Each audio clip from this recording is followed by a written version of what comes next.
জর্দা দিয়ে পান খেলে কি ওযু নষ্ট হয়ে যাবে?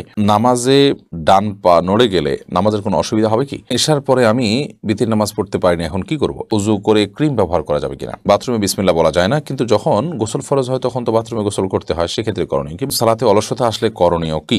না জেনে কাউকে মিথ্যা অপবাদ দিলে পরে জানতে পারলে তার কাছে কি মাপ চাইতে হবে? ব্যবহৃত টিভি বিক্রি অথবা কাউকে দিয়ে দিলে গুনাহ হবে কিনা? নামাজের সেজদায় দোয়া করার নিয়ম কি? বাংলায় কি দোয়া করা যাবে?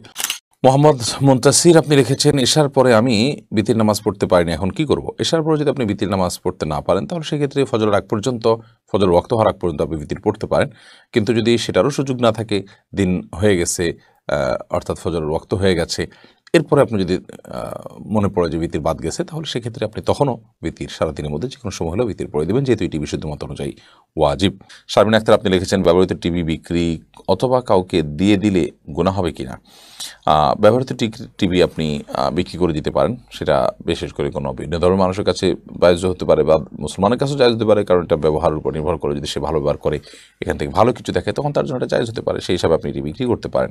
এমনি নুরুন নবী আপনি লিখেছেন, নামাজে ডান পা নড়ে গেলে নামাজের কোনো অসুবিধা হবে কি? নামাজ যদি ডান পা নড়ে যায় কোনো অসুবিধা নেই, কিন্তু যদি ডান পা আপনি রুকু সেজদাতে একবারও না লাগান জমিনে, তাহলে সেক্ষেত্রে নামাজ হবে না। আপনার পা আছে, সুস্থ পা, অথচ আপনি পা জমিনে লাগাচ্ছেন না, তাহলে নামাজ হবে না। কারণ নবী করিম সাল্লাল্লাহু আলাইহি ওয়াসাল্লাম বলেছেন, উমিরতু আন আসজুদা আলা সাবআতি আযমিন, আমি 7টি অঙ্গের উপরে সিজদা করার জন্য নির্দেশ আমাকে দেওয়া হয়েছে, তার মধ্যে থেকে এই 2 পা এগুলো জমিনের সাথে লাগা থাকতে হবে। তবে সামান্য একটু এদিক সেদিক হয়ে গেল, একটু সময়ের জন্য উঠে গেল সামান্য, আবার আপনি জায়গা রেখে ফেলেন, তাতে কোনো অসুবিধা হবে না। সুমাইয়া সাদ্দাম আপনি লিখেছেন, নামাজের সেজদায় দোয়া করার নিয়ম কি? বাংলায় কি দোয়া করা যাবে?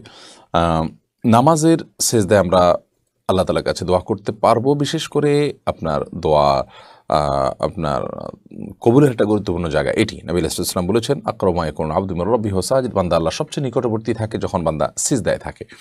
এখন কত হলো, মাতৃভাষায়, মায়ের ভাষায়, নিজের ভাষায় দোয়া করতে পারবেন কিনা? ফোকায়ে হানাফের মত হলো যে এই ক্ষেত্রে আপনি নিজের ভাষায়, মাতৃভাষায় দোয়া করবেন না, বরং আপনি কোরআন সুন্নাহ বর্ণিত দোয়া আপনি আল্লাহ তাআলার কাছে নিবেদন করবেন। যদিও আরবের ওলামায়ে কেরাম এক্ষেত্রে মাতৃভাষায়ও দোয়া করার অনুমোদন দেন। এরপরে রোকসানা পারভীন আপনি লিখেছেন, সালাতে অলসতা আসলে করণীয় কি? সালাতে যদি অলসতা আসে তাহলে সেক্ষেত্রে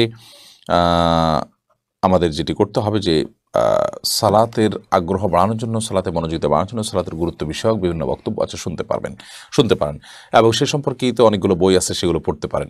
এবং নেককার এবং আব্দে সালেহ বা আল্লাহর প্রিয় বান্দা মুত্তাকি পরহেজগারদের সোহবত এবং সান্নিধ্যে আপনি উঠতে পারেন, ওঠা বসা করতে পারেন, তাহলে ইনশাআল্লাহ বিদিনিল্লাহ সালাতের অলসতা দূর হবে বলে আশা করছি।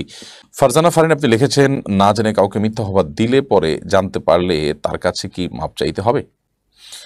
দেখুন, না জেনে যদি কাউকে মিথ্যা অপবাদ দেন আপনি, তাহলে সেক্ষেত্রে পরবর্তীতে যখন জানতে পারলেন যে তার প্রতি অপবাদ দিয়েছেন, তার প্রতি অবিচার করেছেন, তার হক নষ্ট করেছেন, অবশ্যই তার কাছে আপনি মাপ চাইবেন। কারণ কোনো মানুষ তার প্রতি আপনি যখন অপবাদ দিলেন, তাহলে সেক্ষেত্রে এটা তার হক নষ্ট করলেন, অতএব তার কাছে অবশ্যই আপনি মাপ চাইবেন। এমনি রাহিম সরকার আপনি লিখেছেন, উযু করে ক্রিম ব্যবহার করা যাবে কিনা?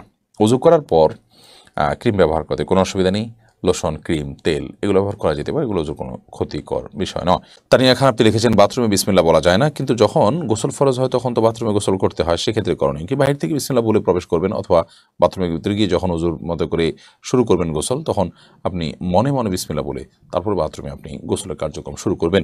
রমজান বিপ্লব আপনি লিখেছেন, জর্দা দিয়ে পান খেলে কি ওযু নষ্ট হয়ে যাবে? না, জর্দা দিয়ে পান খেলে ওযু নষ্ট হবে না, তবে অনেকগুলো জর্দা আছে যেগুলোতে তামাক থাকে, যেগুলো নেশা জাতীয়, সেগুলো একজন মুসলমানের জন্য খাওয়া উচিত নয়।